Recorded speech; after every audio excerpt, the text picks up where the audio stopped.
Recordemos que en la formulación lagrangiana de la mecánica clásica, la evolución de un sistema mecánico viene dictada por las ecuaciones de Lagrange, las cuales establecen que la derivada con respecto del tiempo de la derivada parcial de la lagrangiana con respecto de QJ punto es igual a la derivada parcial de la lagrangiana con respecto de QJ. Y J toma los valores desde 1, 2 hasta n minúscula, que es el número de grados de libertad. En esta formulación lagrangiana de la mecánica clásica, motivados por la lagrangiana de una partícula libre, introducimos el concepto de momento generalizado y lo definimos de la siguiente manera, que PJ está definido como la derivada parcial de la lagrangiana con respecto de la velocidad generalizada correspondiente. Así que usando esta definición, las ecuaciones de Lagrange establecerán que la evolución temporal del momento generalizado es igual a la derivada parcial de la lagrangiana con respecto de QJ. Bueno, en esta formulación nosotros hemos definido una coordenada cíclica o ignorable como aquella coordenada tal que no aparece explícitamente en la lagrangiana. Es decir, que la derivada parcial de la lagrangiana con respecto de esa coordenada es igual a 0. Por ejemplo, si decimos que Q sub 1 es una coordenada cíclica o ignorable, y a su vez es tal que diferencial de Q1 corresponde a traslaciones del sistema como un todo a lo largo de la dirección n unitario, y la derivada parcial de la energía potencial con respecto de Q1 punto es igual a 0, en estas condiciones nosotros demostramos que el momento generalizado P sub 1 asociado con este tipo de coordenada generalizada es igual al momento lineal total del sistema proyectado a lo largo del eje de traslación. Ahora bien, si la coordenada es cíclica, eso significa entonces que la derivada parcial de la lagrangiana con respecto de Q1 es igual a 0, y esto implicaría entonces que P sub 1 punto es igual a 0, lo cual es equivalente a decir que P sub 1 es igual a la proyección del momento lineal total del sistema a lo largo del eje de traslación dado por n unitario, es una constante de movimiento, es decir, conforme el sistema evoluciona, esta cantidad permanece constante. También nosotros demostramos que si yo tengo una coordenada que denotamos como Q sub 2, tal que diferencial de Q sub 2 corresponde a una rotación a lo largo de un eje de rotación, ¿no? Una rotación del sistema como un todo a lo largo alrededor de esta dirección, y si también la derivada parcial de la energía potencial con respecto de esta velocidad generalizada es igual a 0, en esas condiciones el momento generalizado P sub 2 asociado con esta clase de coordenada generalizada resulta ser la proyección del momento angular total del sistema a lo largo del eje de rotación. Y si la derivada parcial de L con respecto de Q sub 2 es igual a 0, es decir, si es una coordenada cíclica, entonces P sub índice 2, que es la proyección del momento angular a lo largo del eje de rotación, es una constante de movimiento. Y también demostramos nosotros lo siguiente, que dado un sistema mecánico, en la formulación lagrangiana le asociamos una función h. Y resulta que esta función h demostramos que corresponde a la energía si cada uno de los vectores de posición de las partículas que forman el sistema mecánico solamente es función de las coordenadas generalizadas y no contienen al tiempo. Además, pedimos que la energía potencial también nada más sea función de las coordenadas generalizadas. Entonces, bajo estas condiciones, la función H resulta ser la energía del sistema, es decir, energía cinética más energía potencial. Y si además nosotros pedimos que la derivada parcial de la lagrangiana con respecto del tiempo sea igual a 0, entonces concluimos que H, que es la energía, es una constante de movimiento. Bueno, en la formulación hamiltoniana de la mecánica clásica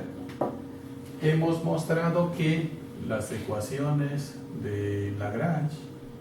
se reemplazan por las denominadas ecuaciones de Hamilton, que establecen que Q sub J punto es igual a la derivada parcial del hamiltoniano con respecto de momentos generalizados, y la evolución del momento generalizado P sub J en el tiempo es igual a menos derivada parcial de H con respecto de Q subíndice J. Muy bien, entonces observen ustedes que las ecuaciones de Lagrange en términos de la definición de momento generalizado toman esta forma, y de las ecuaciones de Hamilton tenemos esto. Por lo tanto, de estas dos ecuaciones concluimos lo siguiente, que P J punto, que es igual a menos derivada parcial de H con respecto de QJ,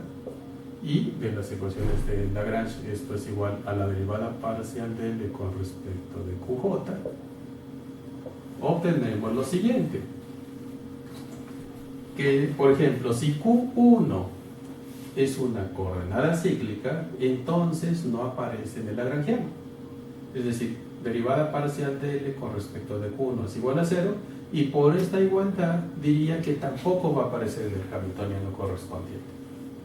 Por lo tanto, en la formulación hamiltoniana de la mecánica clásica podríamos definir una coordenada cíclica como aquella que no aparece explícitamente en el hamiltoniano o hamiltoniano. Y si no aparece, significa que esto vale 0, entonces P.J es igual a 0, y eso nos llevaría a concluir de que P sub J es igual a una constante de movimiento. Y este resultado sobre la conservación del momentum lineal y del momentum angular se demostraría exactamente en forma análoga al caso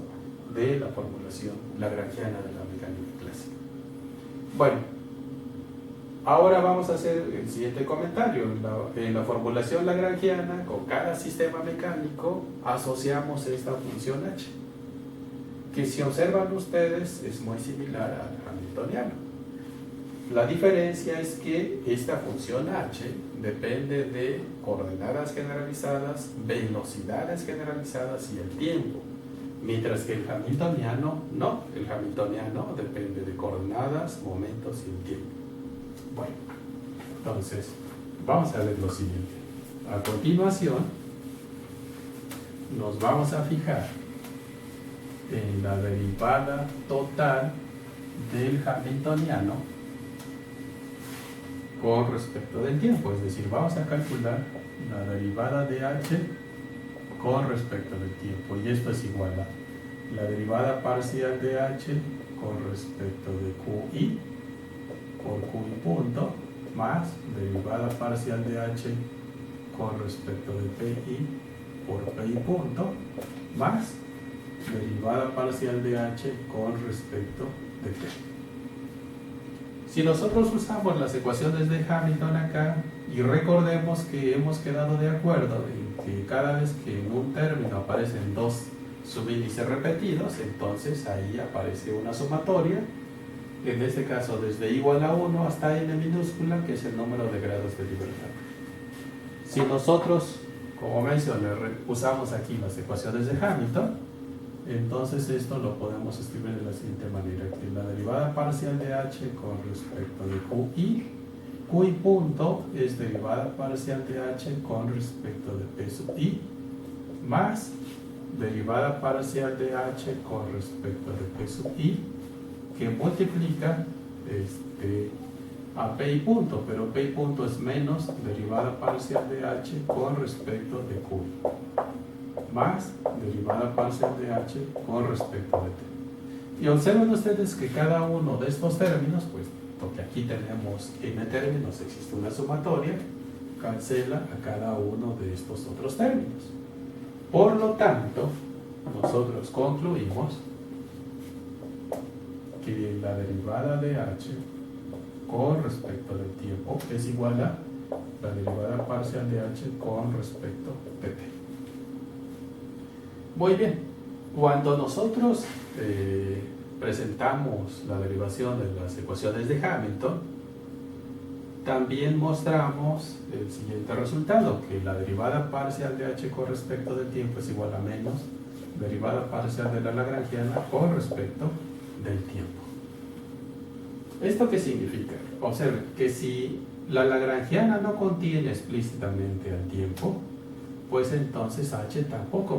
va a contener explícitamente al tiempo. Entonces concluimos que si la derivada parcial de h con respecto de t es igual a 0, o derivada parcial de t con respecto de t es igual a 0, entonces h es igual a una constante de movimiento. Ahora, h, es importante recalcar el siguiente hecho. H es el hamiltoniano o hamiltoniana, y para ciertos casos h podría ser la energía o podría no ser la energía. Podría suceder que h, siendo la energía, pues se conserve. Podría suceder que h, no siendo la energía, también sea constante de movimiento. Podría ser que h, el hamiltoniano, sea la energía y no se conserve. Bueno, jóvenes, de esta manera se establecen los teoremas de conservación en la formulación hamiltoniana de la mecánica clásica.